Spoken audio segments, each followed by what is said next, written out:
এইমাত্র বিমানবন্দর দিয়ে দেশে প্রবেশ করতে গিয়ে গ্রেপ্তার হলেন মেজর ডালিম। কঠিন অ্যাকশনে যাচ্ছেন সেনাপ্রধান। বিস্তারিত রয়েছে ভিডিওতে, আপনারা দেখতে থাকুন। ব্রেকিং নিউজ, এইমাত্র পাওয়া খবর, এয়ারপোর্ট থেকে গ্রেফতার হলেন মেজর ডালিম। কি কারণে এবং কি নিয়ে গ্রেফতার হলেন এই মেজর ডালিম তা থাকতেছে আজকের ভিডিওতে বিস্তারিত। মুজিব স্বয়ং পাকিস্তান আর্মির কাছে ধরা দিলেন এবং তাদের সাথে একটা বন্দোবস্ত করে তিনি পাকিস্তানে পাইলেন। দীর্ঘ দেড় যুগে আওয়ামী সরকার যাকে ভিলেন বানাতে চেয়েছিল, সেই মেজর ডালিমই আজ নায়কে পরিণত হলেন। ওনারা তো দেশে আনা দরকার, উনি অবশ্যই দেশে আসবেন। আমরা নতুন সংবিধান লিখলে 15 আগস্টকে বিপ্লবী অভ্যুত্থানের মর্যাদা দেব। বাংলাদেশে যতবার জালিম আসবে ততবার মেজর ডালিমেরা জন্মাবে। কখনো তাদের নাম হবে আবু সাইদ, কখনো তাদের নাম হবে মীর মুগ্ধ, কখনো তাদের নাম হবে ওয়াসিফ। শেখ মুজিব ও তার খুনি দুর্নীতিবাজ সরকারকে উৎখাত করা হইয়াছে। ইউটিউবে যে একটা পোস্ট করেছিলেন, সেখানে বলা হয়েছিল নিরাপত্তাজনিত কারণে তার অবস্থান সম্পর্কে বা নামও প্রকাশ করা যাবে না, বা করেননি। কারণ মেজর ডালিম ওয়ান্টেড একজন মানুষ, বাংলাদেশ থেকে তিনি নির্বাসিত আছেন। এখন মেজর ডালিমের অবস্থান সর্বশেষ যেই জায়গা থেকে তথ্য পাওয়া যাচ্ছে যে বাংলাদেশ সরকার আওয়ামী লীগ সরকার ক্ষমতায় থাকতে মেজর ডালিমের গতিবিধির উপর তাকে বাংলাদেশে ফিরিয়ে আনার জন্য সর্বোচ্চ চেষ্টা। এই মাত্র এয়ারপোর্ট থেকে গ্রেপ্তার হলেন মেজর ডালিম। তো বন্ধুরা চলুন ভিডিওতে আজকে আর বেশি কথা বাড়াবো না, সরাসরি আজকে আমরা চলে যাব মেজর ডালিমের কাছে। আর তার কাছ থেকে আজকে আমরা দেখব তিনি কিভাবে এয়ারপোর্টে গ্রেপ্তার হলেন। সে সাথে থাকতেছে এটা কি সত্যি মেজর ডালিম নাকি অন্য কেউ। বন্ধুরা চলুন মূল ভিডিওতে। মুজিব স্বয়ং পাকিস্তান আর্মির কাছে ধরা দিলেন এবং তাদের সাথে একটা বন্দোবস্ত করে তিনি পাকিস্তানে পাইলেন। দীর্ঘ দেড় যুগে আওয়ামী সরকার যাকে ভিলেন বানাতে চেয়েছিল, সেই মেজর ডালিমই আজ নায়কে পরিণত হলেন। এজন্যই বলা হয়, সত্য ইতিহাস কখনো আটকা পড়ে থাকে না, ফিরে আসবেই। আওয়ামী লীগ সবসময় মুক্তিযুদ্ধের সমস্ত ক্রেডিট দিয়ে দিত মুজিবকে, আর জিয়াকে বানানো হতো খুনি। অথচ 53 বছর পর মেজর ডালিমের থেকে জানা গেল যুদ্ধ দেখে ভয়ে পাকিস্তানে পালিয়েছিলেন মুজিব। এমনকি নিজের পরিবারকে বাঁচাতে পাক সেনাদের সাথে হাত মিলিয়েছিলেন বঙ্গবন্ধু। ফলে বাংলাদেশের স্বাধীনতার ঘোষক আসলে জিয়াই। মুজিব মুক্তিযুদ্ধে নেতৃত্ব দেওয়ার বদলে কেন পাকিস্তানে পালিয়েছিলেন? সে সময় বাংলাদেশের অবস্থা কেমন ছিল? তাহলে কি মুক্তিযুদ্ধে মুজিবের কোনো ক্রেডিটই নেই? এসব বিষয়ে বিস্তারিত জানতে ভিডিওটি না টেনে শেষ পর্যন্ত দেখতে থাকুন। দীর্ঘদিন আড়ালে থাকা মেজর ডালিম অবশেষে সামাজিক মাধ্যম ইউটিউবের লাইভে আসেন। সেখানে শেখ মুজিবুর রহমান ও শহীদ প্রেসিডেন্ট জিয়াউর রহমানের বিষয়ে কথা বলেন তিনি। রোববার রাতে লাইভে যুক্ত আছেন বীর মুক্তিযোদ্ধা মেজর ডালিম বীর বিক্রম শিরোনামের এ লাইভে যুক্ত হন সাবেক এই সামরিক কর্মকর্তা। সেখানে তিনি মুজিব এবং তার পরিবারের কুকর্ম সম্পর্কে অনেক তথ্য ফাঁস করেছেন। মেজর ডালিম তার লাইভে যেসব তথ্য ফাঁস করেছেন, তার মধ্যে সবচেয়ে আলোচনার জন্ম দিয়েছে মুজিবের পালিয়ে যাওয়ার বিষয়টি। এতদিন আমরা জানতাম শেখ মুজিবই মুক্তিযুদ্ধের সবকিছু, অথচ এখন জানা গেল মুক্তিযুদ্ধের আগেই মুজিব নিজে এবং তার পরিবারকে বাঁচাতে ইচ্ছা করে পাক সেনাদের কাছে আত্মসমর্পণ করেন। আর এদিকে দিশেহারা হয়ে মরতে বসেছিল গোটা বাঙালি জাতি। আর ঠিক সেই সময় পুরো জাতিকে পথ দেখান মেজর জেনারেল জিয়াউর রহমান। তিনি স্বাধীনতার ঘোষণা দেন এবং পুরো দেশকে নেতৃত্ব দিয়ে স্বাধীন করেন। আর মুজিব যুদ্ধের পর দেশে ফিরে হয়ে যান মুক্তিযুদ্ধের সর্বাধিনায়ক। মেজর ডালিম লাইভে বলেন, তথাকথিত নেতারা যখন ভারত পালিয়ে গেল, ছিল না যখন কেউ নেতৃত্ব দেওয়ার। সমঝোতা নিয়ে সবাই ব্যস্ত। পাকিস্তান বাহিনী যখন বাঙালির ওপর হামলে পড়েছিল, তখন মেজর জিয়ার থেকেই স্বাধীনতার ঘোষণা আসে। আমি তখন পাকিস্তান আর্মিতে।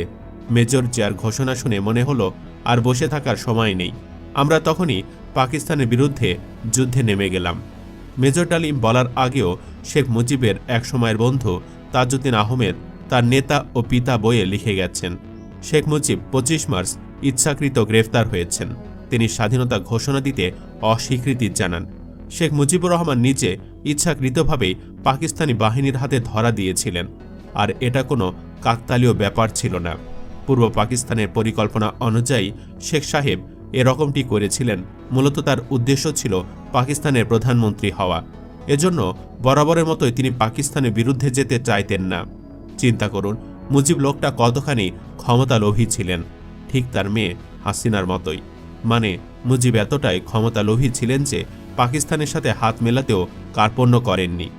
তাজউদ্দিন আহমেদ তার বইয়ে লিখে গেছেন, বাংলাদেশের স্বাধীনতা ঘোষণা না করে মুজিবের স্বেচ্ছায় গ্রেফতার বরণ ও যুদ্ধকালে বাংলাদেশ সরকার সহ নেতাদের আচরণ দেখে আমরা বুঝেছিলাম আমাদের সব প্রচেষ্টা ব্যর্থ। নির্বাচনের পরে শেখ মুজিব পাকিস্তানের প্রধানমন্ত্রী হওয়ার জন্য ব্যস্ত হয়ে পড়েন। সে সময় দেখা করতে চাইলে তিনি ব্যস্ততার অজুহাতে আমাকে এড়িয়ে যেতে থাকেন। মুজিবের আচরণ দেখে আমার মনে সন্দেহ হয় যে পাকিস্তানের প্রধানমন্ত্রী হওয়াকেই তিনি বেশি গুরুত্ব দিচ্ছেন। এছাড়া ৭ই মার্চের ভাষণের পেছনেও ছিল অন্য একটি ঘটনা, যেটা আমরা অধিকাংশ মানুষ জানার চেষ্টা করি না। এই ভিডিওটির বাকি অংশ দেখলে সে বিষয়েও ধারণা পাবেন। ৭ই মার্চের পরে যখন মুজিবের পক্ষ থেকে আর কোনো বার্তা পাওয়া গেল না, তখন জনগণ অতিষ্ঠ হয়ে উঠেছিল। তারা মুজিবকে আর সময় দিতে রাজি না। এমনকি গুজব উঠে গিয়েছিল শেখ মুজিব পাকিস্তানের প্রধানমন্ত্রী হতে যাচ্ছেন। যেহেতু আইয়ুব ও ভুট্টো বঙ্গবন্ধুকে পাকিস্তানের প্রধানমন্ত্রী করার প্রতিশ্রুতি দিয়েছিলেন, কিন্তু এরকম উত্তেজনাপূর্ণ মুহূর্তে বঙ্গবন্ধু, ইয়াহিয়া, ভুট্টো তারা তিনজনই ভীষণ দুশ্চিন্তায় পড়ে গিয়েছিলেন। তাজউদ্দিন তার বইয়ে লিখেন, ৩ নেতা ভালোভাবেই বুঝতে পারেন এভাবে ৭ মার্চের পরে সময় নিলে পরিস্থিতি ভয়াবহ রূপ নেবে। তারা সবাই ভীত হয়ে পড়েন। সেজন্য তারা ২৪ মার্চের বৈঠকে শেষ সিদ্ধান্ত নেন। সে সিদ্ধান্ত মতো মুজিব পাকিস্তানের প্রধানমন্ত্রী হবেন, কিন্তু সেই পরিবেশে তা সম্ভব নয়। পরিবেশকে শান্ত করতে সময়ের দরকার আছে। তার জন্য সময় কাটাতে মুজিবকে স্বেচ্ছায় গ্রেফতার বরণ করতে হবে। তারপর ইয়াহিয়া কঠোর হস্তে মিলিটারি নামিয়ে পরিবেশকে শান্ত করবে। তার জন্য ক্ষয়ক্ষতি দায়িত্ব মুজিবকে বহন করতে হবে না। বাঙালিরাও পরবর্তীকালে মুজিবের উপর সে দায়ভার চাপাতে পারবে না। আরও সিদ্ধান্ত হয় যে ইয়াহিয়া জাতীয় ও প্রাদেশিক পরিষদ ভাঙবে না, কেননা পরবর্তীকালে কেন্দ্রীয় ও প্রাদেশিক সরকার গড়তে তাদেরকে দরকার হবে। আওয়ামী লীগ নেতা ও কর্মীদের ওপর কোনো অত্যাচার না করার নিশ্চয়তা ইয়াহিয়া মুজিবকে দেন। বৈঠকে তারা সবাই একমত পোষণ করেন যে কঠোর হাতে আন্দোলন দমনের পরে দেশ শান্ত হবে। তখন মুজিব প্রধানমন্ত্রী হলে কেউ মুজিবের ও অখণ্ড পাকিস্তানের বিরোধিতা করতে সাহস পাবে না। গ্রেফতারের পূর্ব পরিকল্পনা অনুযায়ী সেরকমই বাস্তবায়ন হয়। মুজিব যে ইচ্ছায় গ্রেফতার হয়েছিলেন আরও একটু গভীরভাবে ভাবলে আপনি নিজেও বুঝতে পারবেন। এটি হচ্ছে ২৫ মার্চ রাত ১১টার পরের ঘটনা।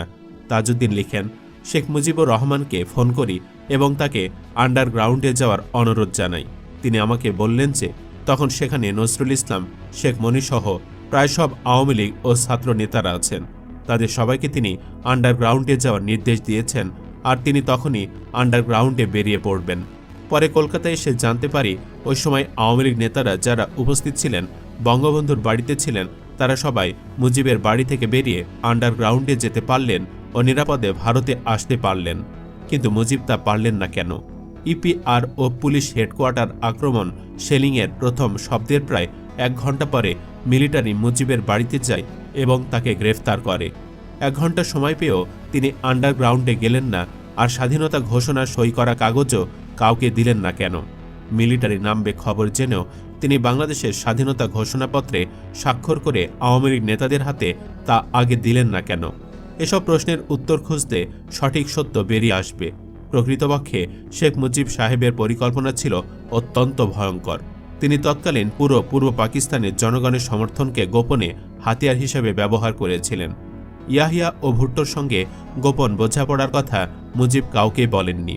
সেই চরম মুহূর্তে তিনি স্বাধীন বাংলাদেশের ঘোষণাও করলেন না, কেননা মুজিব, ইয়াহিয়া ও ভুট্টোর পরিকল্পনা ছিল মাতৃগর্ভে বাংলাদেশ শিশুটিকে হত্যা করা। আর মুজিবের মনেও দৃঢ় বিশ্বাস ছিল যে তার ঘোষণা ও নেতৃত্ব ছাড়া বাংলাদেশ কোনোদিনই স্বাধীন হতে পারবে না।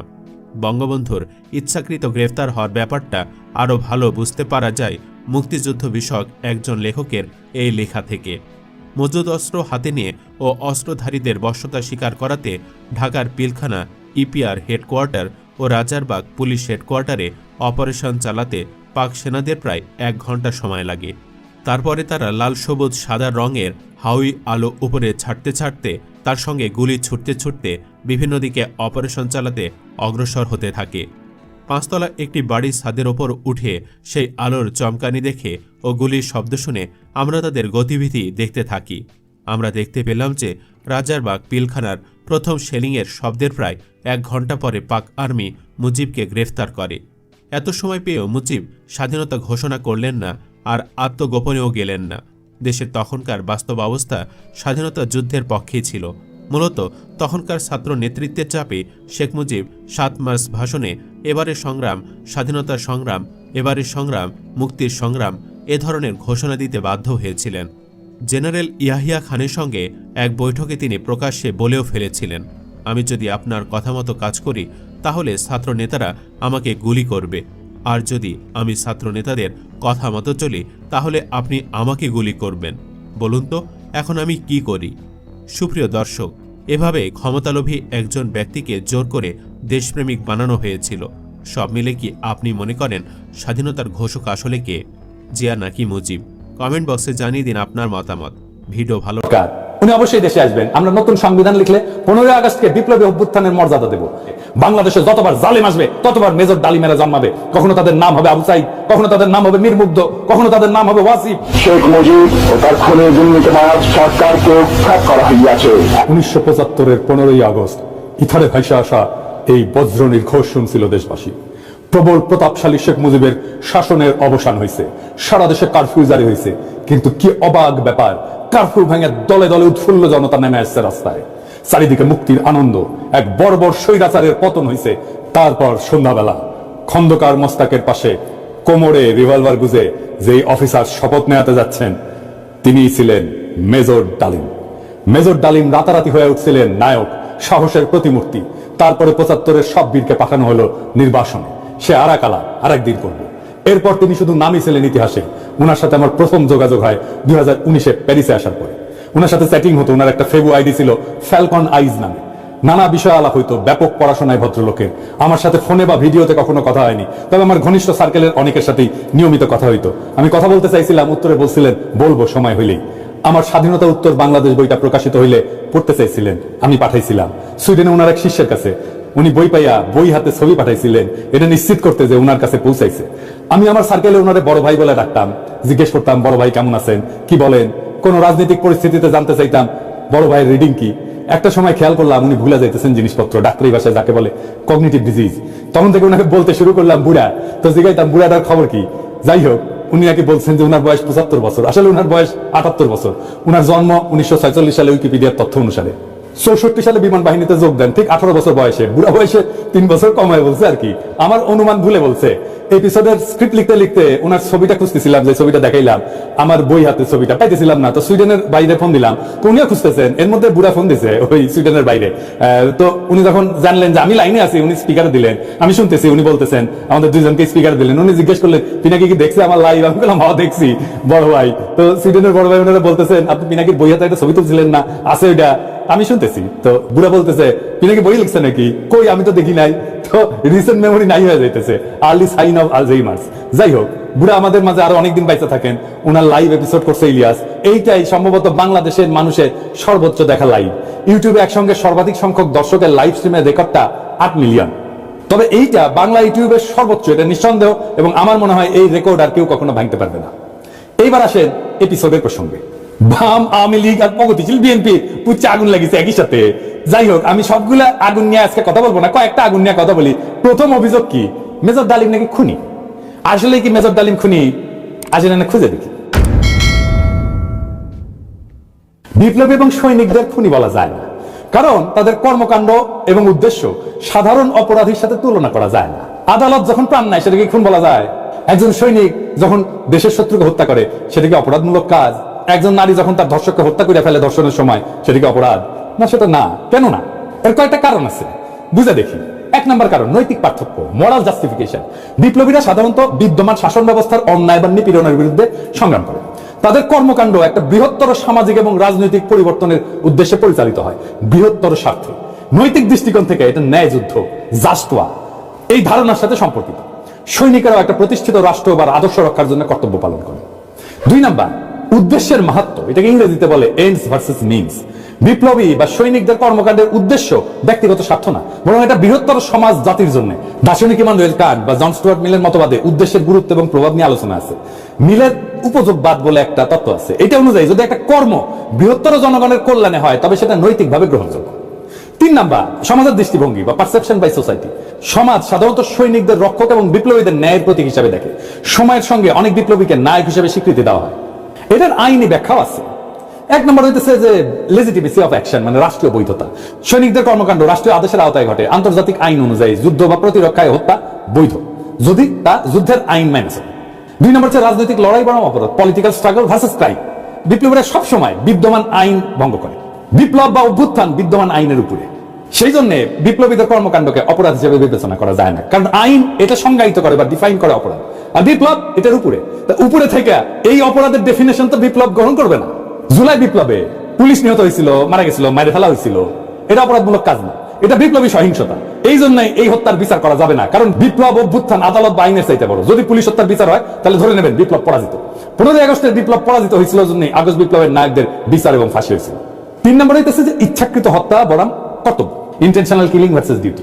সাধারণ অপরাধী ব্যক্তিগত স্বার্থে হত্যা করে, অন্যদিকে সৈনিকেরা যুদ্ধক্ষেত্রে এবং বিপ্লবীরা সামাজিক রাজনৈতিক কাঠামো এবং বিদ্যমান ব্যবস্থা বদলের উদ্দেশ্যে কাজ করে এবং এর ক্ষেত্রে বিপ্লবী সহিংসতা হয়। এইটা তাদের কাজকে ইচ্ছাকৃত হত্যাকাণ্ড থেকে আলাদা করে। সেই জন্যই তাদের কাজগুলোকে ইচ্ছাকৃত হত্যাকাণ্ড থেকে আলাদা হয়ে যায়। শেখ মুজিবকে কেউ খুন করেনি, সে অভ্যুত্থানে নিহত। তার পরিবারের সদস্যদের কেউ খুন করেনি, তারাও অভ্যুত্থানে নিহত।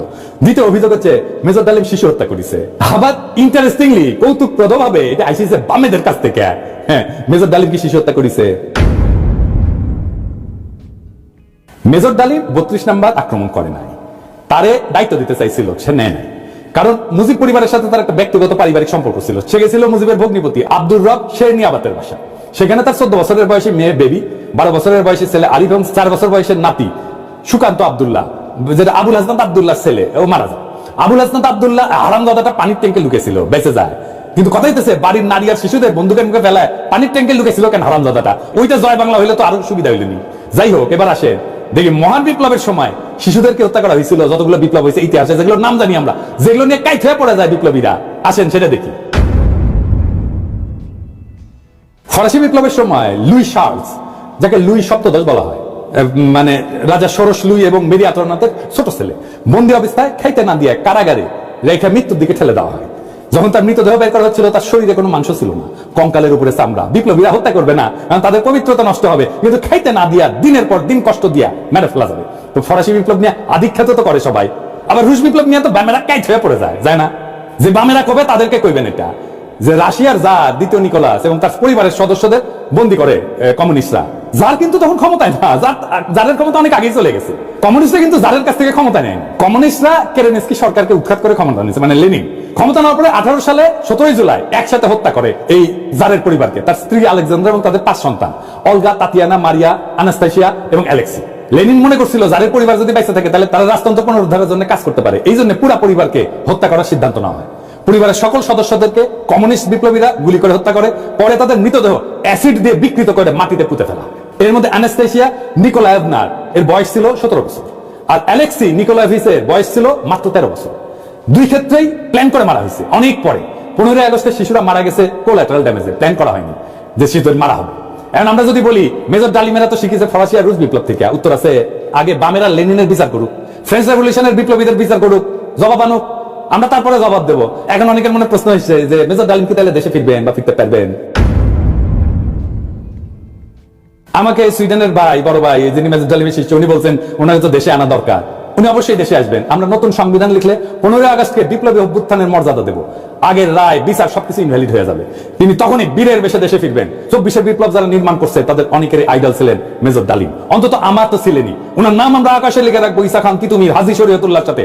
বাংলাদেশে যতবার জালেম আসবে ততবার মেজর ডালিমেরা জন্মাবে। কখনো তাদের নাম হবে আবু সাইদ, কখনো তাদের নাম হবে মীর মুগ্ধ, কখনো তাদের নাম হবে ওয়াসিফ, আনাস। আমরা এক একটা তারার নাম দেব এই বীরদের নামে। 24 বিপ্লব একটা প্রকৃত বিপ্লব হয়ে উঠবে যদি আমরা নতুন সংবিধান লিখে মেজর ডালিমকে দেশে ফিরে আনতে পারি। সেই দিন হবে বিপ্লবের প্রকৃত বিজয়। তার অবস্থান প্রকাশ না করার একটা প্রধান কারণ হতে পারে যে তিনি বাংলাদেশ সরকার কর্তৃক পৃথিবীর বিভিন্ন দেশের কাছে ওয়ান্টেড একজন পার্সন, পররাষ্ট্র নীতির মাধ্যমে বা পররাষ্ট্র মন্ত্রণালয়ের মাধ্যমে, যার কারণে স্বভাবতই তার অবস্থান সম্পর্কে তিনিও ধোঁয়াশা রেখেছিলেন, প্রকাশ করেননি। কারণ যদি প্রকাশিত হয় তাহলে কূটনৈতিকভাবে সরকার হতে তাকে ফেরত চাইতে পারে। সালাম আলাইকুম, আমি নায়েব, দক্ষিণ কোরিয়া থেকে। মেজর ডালিম ওরফে শরীফুল ইসলাম ডালিম গেল 72 ঘন্টা যাবৎ তার একটা লাইভ প্রচারিত হবার পরে পুরো বাংলাদেশ জুড়ে তাকে নিয়ে তোলপাড় চলছে। স্বভাবত কারণে প্রশ্ন আসে যে মেজর ডালিম আসলে কোথায় আছেন। তিনি তার 2 ঘন্টার লাইভে একবারের জন্য তিনি তার অবস্থানকে পরিষ্কার করেননি। আবার অপরদিকে সাংবাদিক ইলিয়াস, তিনিও মেজর ডালিম কোথায় থেকে তার সাথে লাইভে সংযুক্ত হয়েছেন এ নিয়ে কোন রকম বক্তব্য দেননি।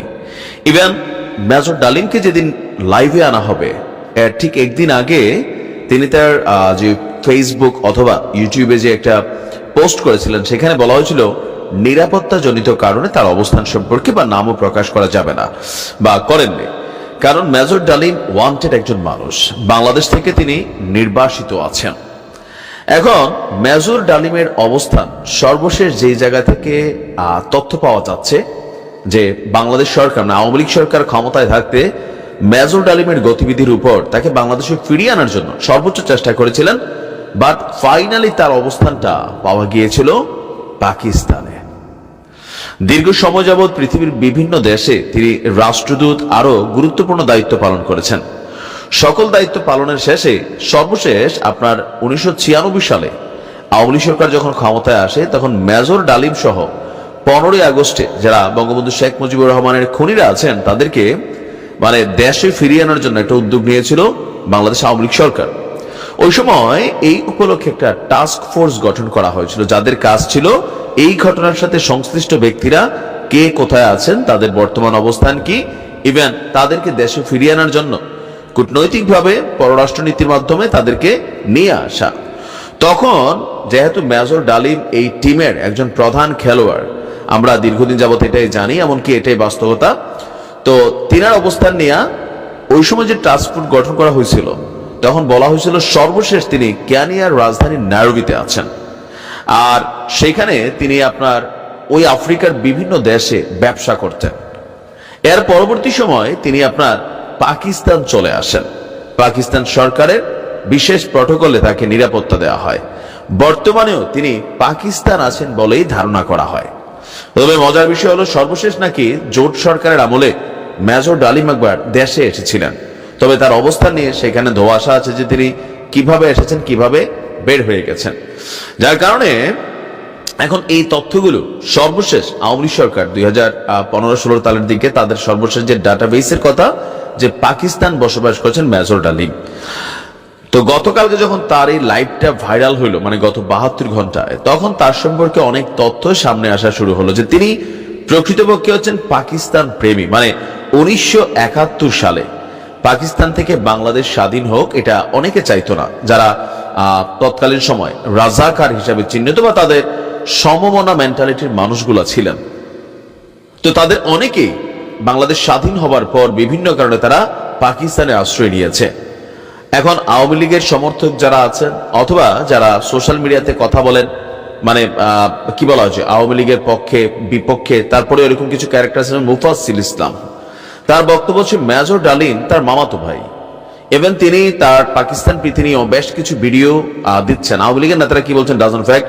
এর বাহিরে আরো বিভিন্ন ব্লগ থেকে মেজর ডালিমের অবস্থান নিয়ে তার ইস্যু নিয়ে নানান ধরনের আলোচনা কিন্তু আপনারা ইতিমধ্যে দেখছেন। তো সর্বশেষ যতটুকু জানা যাচ্ছে যে তিনি আসলে পাকিস্তানে বসবাস করছেন, যার কারণে কেউ কেউ বলছেন যে ভারতের প্রতি অতিরিক্ত তার যে আগ্রাসী মেন্টালিটি বা 1971 থেকে ভারতের যেই বঙ্গবন্ধু শেখ মুজিবুর রহমানকে 1975 সালে হত্যা করা কোনো আলাদা কাণ্ড ছিল না, ইট ওয়াজ এ পার্ট অফ প্ল্যান।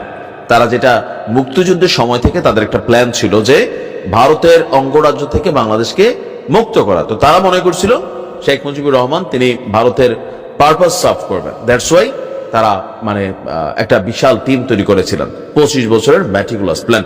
তো যাই হোক, এখানে নানান বক্তব্য আছে। তো সর্বশেষ অথেন্টিক যে আমরা যদি ধরি যে শতভাগ নিশ্চিত তিনি এই মুহূর্তে পাকিস্তানে আছেন, সেটা সম্পর্কে কোনো নিশ্চিত তথ্য নেই। তবে আওয়ামী লীগ সরকারের 2015 সাল এবং এর আগে যে টাস্ক ফোর্স গঠন করা হয়েছিল সেই তথ্য বলছে তিনি পাকিস্তানে আছেন।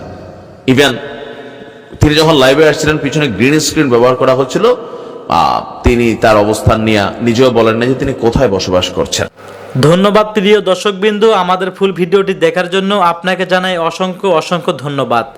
তো বন্ধুরা, এতক্ষণ আপনারা দেখলেন মেজর ডালিমকে নিয়ে নানান ধরনের আলোচনা এবং সমালোচনা। আপনারা কমেন্টে বলে যান এটা কি সত্যি মেজর ডালিম ছিল নাকি অন্য কেউ। অবশ্যই আপনারা কমেন্ট বক্সে কমেন্ট করতে ভুলবেন না। আর হ্যাঁ, এমন নিত্য নতুন আপডেট খবর সবার আগে পেতে এখনই আমাদের এই পিচ্চি সাকিব ইউটিউব চ্যানেলটি সাবস্ক্রাইব করুন। ধন্যবাদ।